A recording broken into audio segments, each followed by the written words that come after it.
Bonsano pay unya your live. And see, Mame and Nawase, we just have barely 32 days more to election 2024, and Ghana will finally get the opportunity to decide our president and then members of parliament for the next 4 years. But as part of that, asumdue ebeba before, during, and after the general election. Political parties they ought to sign to a pact. And the National Peace Council early did that a year advocacy. But say the NDC and some other political parties say one more ebe signing. Concerns has been raised. Now Mamene a year Dr. Hassan Ayariga ono a founder and leader at the APC na anope meneno endi enkomo. Doc Ochemeka, good morning. This is Kessben. How are you doing? I'm doing very well. Good morning to you, and then good morning to your listeners and viewers. Very well. We are grateful having you this morning. So first off, what is really happening? We are told that a lot of concerns has been raised with the National Peace Council regarding the signing of a peace pact ahead of this year's election. What is happening to your very self and then your political party? Is it a case that you've assented to this particular pact? Yeah. As you're aware, Kessben. Peace is important for society, and peace is important for a nation. In a society where there's no peace, the next option is war. And peace is expensive, but war is more expensive. With peace, we live together, we enjoy it, nobody's running, we're not paying huge price for it because we don't know the other side of it, which is war. But with war, it's so expensive because you cannot run with your family, your extended family, and your properties. How are you going to run when there's war? And when there's no war, war knows no color. War knows no leadership. War knows child, knows family. But in as much as we want peace, we must also remember that war is not an option. Elections will come and go. We will elect president. After 4 years, we'll go to the poll again and elect another president. If someone has told you that President Akufo-Addo would have finished his term in the next 1.5 months, will you believe that President Akufo-Addo has become president? And in the next 2 months, he will be called ex-president in this country. How many people would have believed? So, for me, I come from Boko. Kessben. I have seen war. Oh, Doc, you are from Boko. I'm from Boko. Interesting. Yes, my father is a Kusasi man. My mother is a Mampusi woman, sorry. And these two factions are the one fighting. How do you expect me to sleep and be a happy man? Who am I going to support against who? So I am a worried man. As I sit now, every single minute, my phone is ringing. Not for campaign. Kessben. Just because of what is happening in Boko. Everybody's calling me. So I need more peace than any presidential candidate in Ghana. But I'm worried with the development in Boko, and nobody is so concerned, especially people from the southern sector. Everybody sees the issue of Boko just to be the people of Boko. And actually, nobody is interested in knowing the reasons and not alone finding solutions. They assume that it's a normal thing for people in Boko to be fighting. But as I speak to you, look, if you call anybody from Boko and the person is to put his phone on loudspeaker, Kessben. for you to listen to the sound of weapons shooting every corner, every part of the town, you will ask yourself, are we really in Ghana? Or is this community in Ghana? And nothing's happening. You'll be so scared. You might think it's a video game. You might think it's a video game, but it's not a video game. It's true. It's something that is happening in this country. That our leaders are jubilating, going for fanfare. The president is happy. Kessben. He doesn't even know. I don't remember the last time the president of the republic went to Bako. No, since the war started. Since the war started in Bako, I have not seen the president visit Bako for the past 2-3 years. So, with all due respect to the president, is he saying that Boko is not his problem? Is he saying that Boko is not Ghana? Or for him, he will not come and tell the Ghanaian people how to resolve the problem of Boko? So, as a presidential candidate, what do you think I should be doing? Very worried. I am not the president. If I come out to talk, this particular group will say I'm supporting them. Or the other group will say I am against them. What do you want me to do? If I ask elders to go, they are scared. Are you with me? Yes, I'm But with you, Doc. if your parents are fighting, the only option left for you is to go and call Kessben. neighbors or other families to come and help you. Am I right? Exactly. And that's what I've been trying to do all this while. And we are 4 weeks to elections. And we think that we can have peaceful election in Baku. Don't forget, Kessben. the problem is escalating, and people don't know. When I say it's escalating.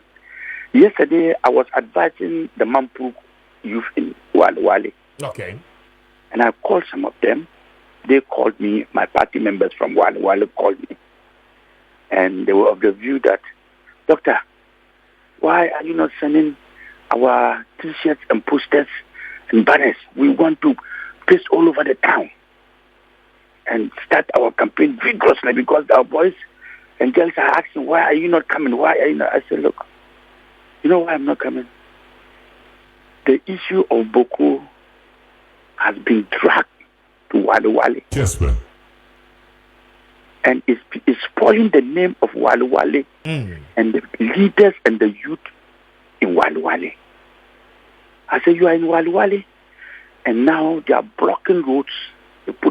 They've mounted roadblocks on the international street. It's a very big, busy road that is transporting people from all over Accra to other countries, neighboring countries, Togo, Burkina Faso, and other parts of Ghana. And some people have blocked the road and are causing havoc, destroying, removing people, and people are scared. And you people are there and you are watching. You know what he told me? No. He said, Your Excellency, these are not Wale youth. They are not Wale youth.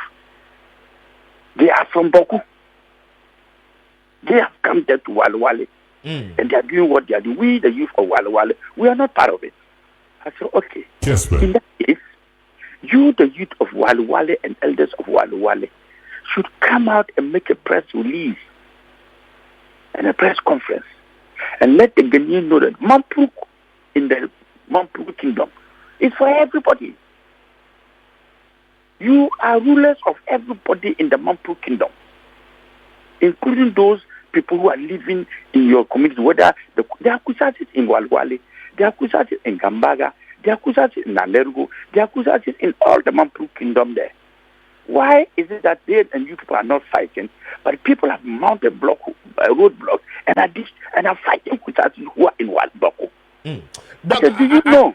Are you by this saying, because as at the last 2 weeks we were told by the interior minister that a curfew has been issued in Boko, and then there were some specific times that people ought to come out to undertake their normal economic activity, after which at 6 p.m. they ought to retire to bed. And so the presumption would be that by those measures, I mean, some level of calm should prevail in that particular part of the country. You mean Walwale?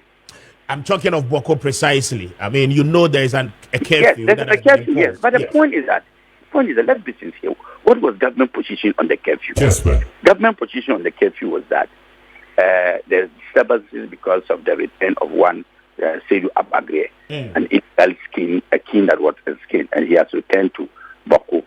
And because he has returned to Boko, there is so much shooting and killing.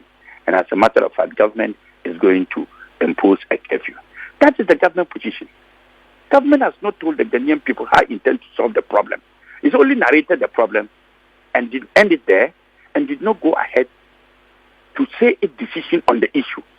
Are you getting what I'm saying? I'm listening. If Hassan Ayariga should get up and say, from today I'm the president of the Republic of Ghana, Ghanaians have made me president. Kessben. For that matter, President Akufo-Addo is no more president. And then President Akufo-Addo says, and there's war all over the country. President Akufo says, oh, Hassan Ayariga has become president and he's calling himself president in Boko. And as a matter of fact, from today onwards, there's going to be curfew. Have this resolved the problem? Not to the best of my knowledge. But what other means or suggestions do you have in handling this? Because I know that such an opinion leader, I'm coming, Doc. I know that such an opinion leader like yourself, plus many others, have come into the situation to try to find an amicable solution. So why are we not making headway with this particular discussion? Why we are not making headway is that Hassan Ayariga is a presidential candidate from Boko. Dr. Mahmoud Bawumia is the presidential candidate from Wale Wale. President Akufo-Addo is the president. We have other presidential candidates. Has it been a dialogue? Have President called a dialogue to meet with all these people to say, look, Ayariga, you are from Boko. The Mampuchis and the Kusatis are all your people. Dr. Bawumia, you are from Wale Wale. The Mampuchis and the Kusatis are your people. The two of you, including President Mahama, were running for president. Your three northern brothers, the three of you are the front runners running in this election. Let's be sincere.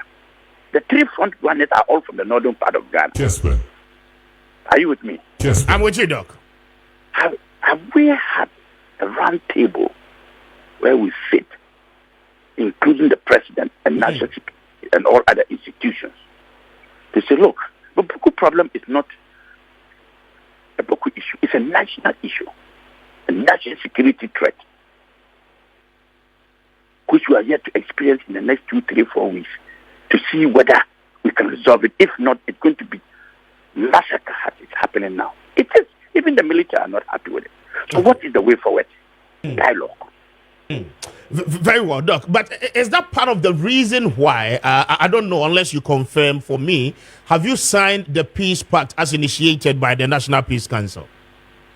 You know, if it's about peace, Hassan Ayariga will always be the first person. I have signed the Peace Pact, giving my version. I'm calling on Ghanaians and all social media guys and women to all be circumspect in the spread of Boku's problem.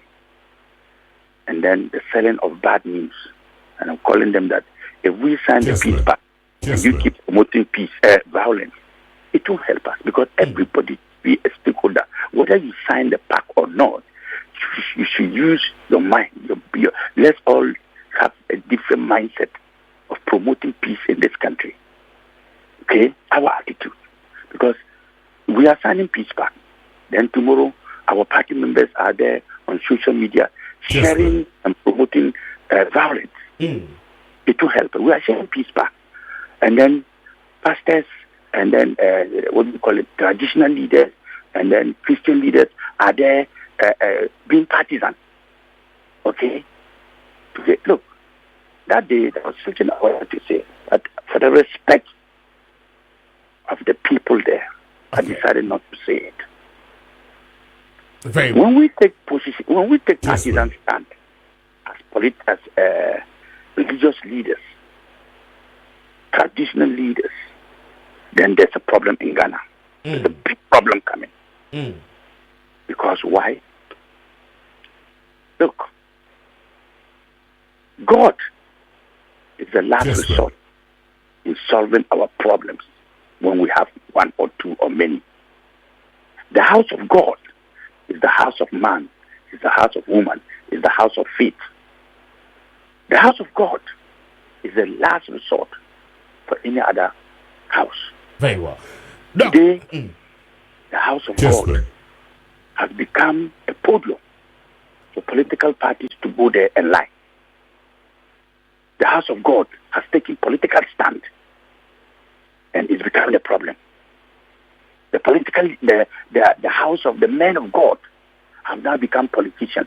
Where is the last resort when there's a problem between political parties and their leaders? Very well. Doc, I must say a very big thank you. I'm grateful for joining us this morning. We'll speak to you again on this matters, and then we hope to do our best in calming down situations in Boko. Highly grateful once again. Before you go, I need 30 seconds to Yes, repeat. Nana, my name is Hassan Ayariga. I am Hassan Ayariga, the leader and the founder of the All Yes, People's Congress, APC. We have 32 days to elections, and I'm calling on Ghanaians. Yes, Ghana needs a change. Kessben. We have seen the NDC and we have seen the MPP. It is not an issue of saying we are testing them to know what they can do. We have tested them already. The APC is the last option and the last Yes, hope for Ghanaians. Kessben. I am asking and appealing. Most of you might see me and many might not see me before the 7th of December. So I'm appealing to you. Do not say you don't want to vote. Many Yes, of you, this mindset now, that you are not coming out to vote because you are tired of NDC and MPP. But when you are tired of something, you change it. You don't avoid it. Change it. Please come out on the 7th of December. Please come out on the 7th of December and vote for APC number 9 and Hassan Ayariga, so that these issues of mindset of we are tired will be the thing of the past, and Ghana will have the best leader who will transform Ghana with policies and not promises. Kessben. Listen to my manifesto. Try and get a copy of my manifesto online. Read, and you see the policies Hassan Ayariga is bringing to the Ghanaian people. I am proposing flat rate for electricity, not less than 200 Ghana for a household, not less than 50 Ghana for shops like saloons, barbering shops, and I'm proposing 100 Ghana fees for offices, Kessben. offices, and then the flat rate for water. And Freeport. Freeport means that no Ghanaian will pay duty for any vehicle or any other thing or container. We cannot be paying duty and increasing the price of goods and services in the market, and Ghanaians cannot afford.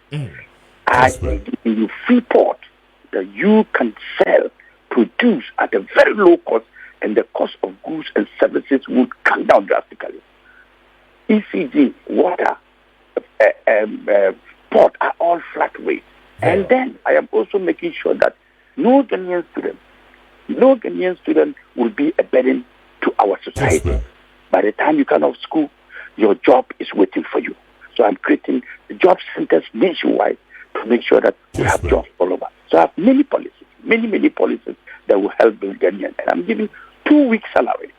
That no Ghanaian will be taking more than 2 weeks salary. Your salary now from 1 month is now going to go to 2 weeks. Nobody will now be taking 1 month salary because Ghanaians are suffering with waiting for another 1 month to get salary. So under my leadership, every Ghanaian, whether public or private, will now be taking 2 weeks salary. It's called the bi-weekly salary structure. And that I have chosen. I have a lot of policies, but because of time, I am very grateful for Kessben for giving me this opportunity this morning. Doc, we will surely engage you again before the election. Highly grateful. Thank you so very much much for your time. Thank you. And that is Dr. Hassan Ayariga, leader and founder at the All People's Congress, APC, speaking to us at Opay.